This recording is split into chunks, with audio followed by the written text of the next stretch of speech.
Good morning everybody. आज हम class first year में सब्जेक्ट बायो से जुड़े चैप्टर कवकों के समूह के बारे में चर्चा करेंगे। स्टूडेंट्स थोड़ा आपको विशेष निगाह दीजिएगा। कवक, इसको हम इंग्लिश में फंगस का नाम देते हैं, और ये फंगस है कैसे, पहले इसके बारे में तो आप जान लीजिए। समूह की चर्चा हम बाद में करेंगे। फंगस जो होते हैं, ये फंगस कवक, इसको हम फंजाई कहते हैं, FUNG है, फंजाई या फंगस। ये फंगस दो प्रकार के होते हैं। पहला होता है मृतजीवी या मृतजीवी कहते हैं, या मृतोपजीवी भी आता है कहीं। दूसरा है परजीवी। अब बात आती है मृतजीवी।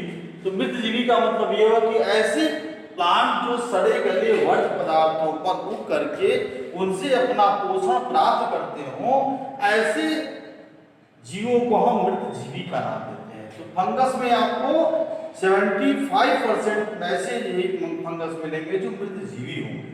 बाकी 25% में ऐसे ही फंगस हैं जो पूर्णतः पैरासाइट है, यानी परजीवी। इसको हम इंग्लिश में सेप्टोफाइट की संज्ञा देते हैं, और इसको हम सेप्टोफाइट और इसको हम पैरासाइट पैरासाइट। इस प्रकार से ये कवक दो प्रकार के हुए। एक मृतजीवी से पोषण प्राप्त करता है, दूसरा परजीवी। परजीवी का मतलब ये हुआ किसी दूसरे जीवित जीव पर रह करके उनसे अपने पोषण की क्रिया को जारी रखने की क्रिया परजीवी कहते हैं। इस प्रकार से ये परजीवी जीवित जीवों से भी लेते हैं पोषण, और मृत पदार्थों से भी अपना पोषण क्रिया कर लेते हैं। इस आधार पर इनको हम कवक की संज्ञा देते हैं। दूसरी बात, इनके अंदर किसी प्रकार का कोई पर्णहरित यानी क्लोरोफिल नहीं पाया जाता, कोई संवहन इनके अंदर नहीं पाए जाते, वस्त्रोमंडल नहीं पाए जाते। तीसरा, इनके अंदर जड़, तना, पत्ती ये भी आप देखने को नहीं पाएंगे। इस प्रकार से ये टोटली जो है इनको हम सेप्टोफाइट यानी फंगस की संज्ञा दिए हैं। अब आपने देखा भी होगा कि उपजगत क्रिप्टोगैम्स के अंतर्गत ये कवक आते हैं, जिनका संघ जो है हैलोफाइटा। हैलोफाइटा के अंतर्गत ये जीव आते हैं, हैलोफाइटा। अब यहाँ पर बात आती है कवक के उत्पादन की या कवक के जुड़े जो है साइंटिस्टों की। तो सर्वप्रथम वैज्ञानिक थे पी एंटिनो मिचेली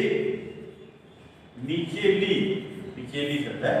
इन्होंने सर्वप्रथम इनको पी एंटिनो मिचेली जो थे, ये हमारे इटली के रहने वाले वैज्ञानिक थे। इनको हम फादर ऑफ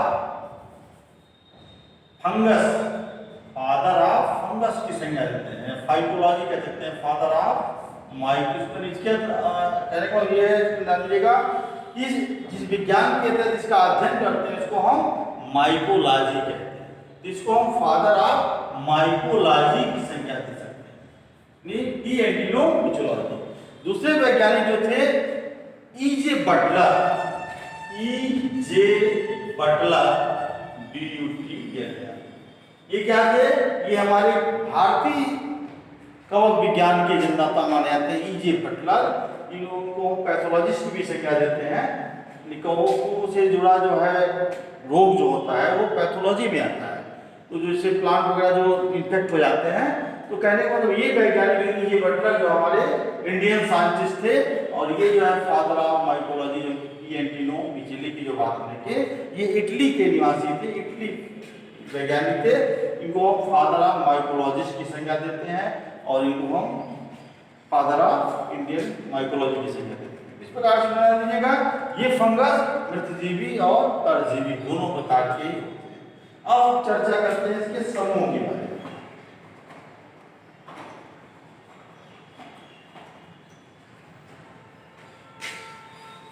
समूह के अंतर्गत देखा जाए तो ये ध्यान दीजिए,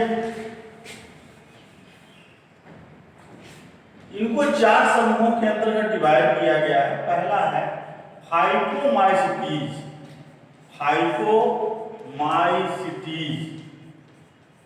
दूसरा है एस्कोमाइसीटीज, माइसिटी। तीसरा है डेसिडियोमाइसिटी, डेसिडियोमाइसिटी, दे रहा हूँ शॉर्टकट दे रहा हूँ। और तीसरा है ड्यूंड्रोमाइसिटी। इस प्रकार से फाइकोमाइसिटी, एस्कोमाइसिटी, डेसिडियो और ड्यूंड्रो, ये 4 ग्रुप में ये बांटे गए हैं। जितने भी हमारे फंगस हैं ये इसी के अंतर्गत आते हैं। अब इसमें ध्यान दीजिएगा, इनकी जो प्रजातियां हैं लगभग 1,10,000 प्रजातियां पूरे फंगस की हमारे वर्ल्ड में पाई जाती है, जिसमें से लगभग 11,000 जातियां हमारी जो है आपके इंडिया में है, इंडिया है ना, इंडिया में पाई जाती है। और जो है ये जो 1,10,000 की जो बात मैं किया हूँ, ये जो है पूरे वर्ल्ड की बात, 1,10,000 प्रजातियां पूरे वर्ल्ड में इसकी पाई जाती हैं। और इसके तहत इनको 4 ग्रुप में डिवाइड किया गया है। पहला है फाइको, एस्को, बेसिडियो और ड्यूंड्रो। अब इसमें बात है फाइकोमाइसिटी के अंतर्गत कौन कौन से फंगस आते हैं। इसके अंदर कुछ ऐसे भी फंगस हैं जो लाभदायक हैं, कुछ ऐसे फंगस हैं जो हानिकारक है, यूजफुल है, कुछ हार्मफुल है, दोनों। जैसे सैप्रोलिगिनिया है ना, इसका बेस्ट उदाहरण है सैप्रोलिगिनिया है। उसके बाद आपका और भी आता है जैसे मार्चेला वगैरह जो है इसके अंतर्गत आते हैं। तो ये 5 और भी बहुत सारे हैं। तो फाइकोमाइसिटीज इसका पहला ग्रुप है। दूसरा है एस्कोमाइसिटी। एस्कोमाइसिटीज के अंदर कुछ हार्मफुल और यूजफुल दोनों ही आते हैं। यानी कहने का मतलब टोटल जो हमारा फंगस है उसमें देखा जाए तो 75% ऐसे फंगस हैं जो हमारे यूजफुल है, लाभदायक है। जितने भी एंटीबायोटिक दवाएं बनती हैं मार्केट में, वो सारी दवाएं जो आप देखेंगे मार्केट में बिकती हैं वो अधिकतर फंगस से बनाई जाती हैं। बाकी 25% ऐसे जो फंगस हैं जिनका उपयोग हम नहीं करते हैं, वो हार्मफुल होते हैं, है ना, उनके अंदर पॉइजन होता है, उनको हम छोड़ देते हैं इस प्रकार से। बाकी 75% फंगस का हम उपयोग कर लेते हैं। इससे अधिकतर आप जैसे आपने देखा भी होगा जितनी भी एंटीबायोटिक दवाएं हैं, जैसे पेनिसिलिन है, स्ट्रेप्टोमाइसिन है, क्लोरामाइसिन है, ये सारी अधिकतर दवाएं जो है आपकी फंगस से बनाई जाती है। इस प्रकार से फाइकोमाइसिटी। दूसरा है एस्कोमाइसिटी। एस्कोमाइसिटी में भी इनकी बॉडी का सेप्टर होती है, इस प्रकार से सेप्टर बॉडी होगी।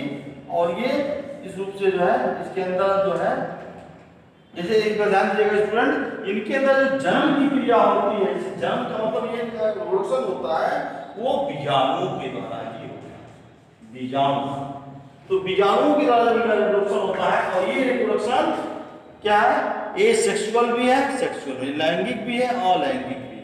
इस माध्यम से ये जन्म की क्रिया कर देते हैं। यानी ज्यादातर इनके अंदर देखा जाता है तो ये अलैंगिक जन्म के द्वारा ही रिप्रोडक्शन होता है, रिप्रोडक्शन करते हैं।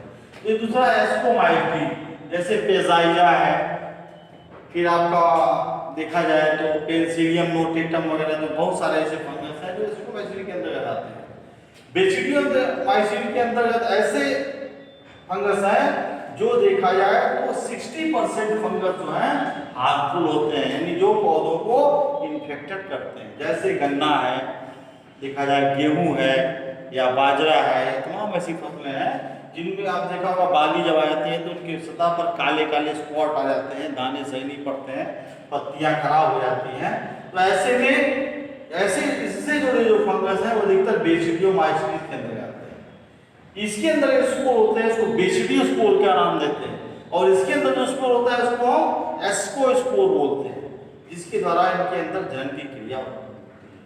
ड्यूंड्रोमाइसिटीज जैसे आपका देखा जाए बाजरा है, गन्ना है वगैरह का, बहुत सारे ऐसे जो खाद्य पदार्थ हैं जिनके अंदर ही ये ड्यूंड्रोमाइसिटी क्या करता है, इन्फेक्ट कर देता है अंदर के, इससे वो इसके अंदर वो चीज उत्पन्न हो नहीं पाती है। भिंडी में आप देखे होंगे, भिंडी में एक प्रकार का वायरस होता है, वायरस मतलब फंगस ही है जो उसके पत्तियों के वेन्स को क्या करता है, नष्ट कर डालता है। इसको हम एल्लोमोजोइक वेन वायरस का नाम देते हैं, लेकिन हर एक प्रकार का फंगस ही है, इसको बेसिडियोमाइसिटीज के अंतर्गत ही आता है ना। इस प्रकार से बहुत सारे ऐसे प्लांट हैं जिनको इन्फेक्ट कर देते हैं ये प्लांट फंगस। और इसी से जुड़ा एक समूह आता है विज्ञान का, इसको हम पैथोलॉजी का नाम देते हैं, पादप रोग विज्ञान। उसी पादप रोग विज्ञान के साथ आपको बहुत सारी कवकों के बारे में डिटेल मिलेगा, इससे आप जान सकेंगे कौन सा कवक किस प्रकार से रोग उत्पन्न करता है। तो इसमें जान लीजिए ड्यूंडोमाइस्टीन, ये चौथा इसका समूह है।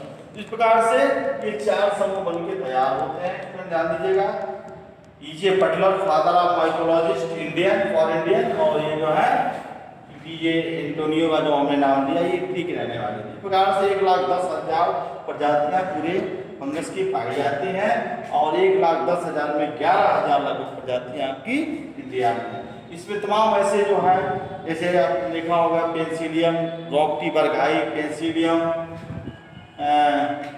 तमाम ऐसे जो है पेंसिलियम से जुड़े हुए, जैसे आप चीज़ वगैरह बनाते हैं, पनीर वगैरह है, खाद्य चीज़ों का प्रयोग करते हैं। जो एक और भी फंगस है जिसको हम खाते हैं, जिसको आप कहते हैं मशरूम वगैरह, ये सारे मशरूम इसी के अंतर्गत आते हैं, फंगस के अंतर्गत, है ना।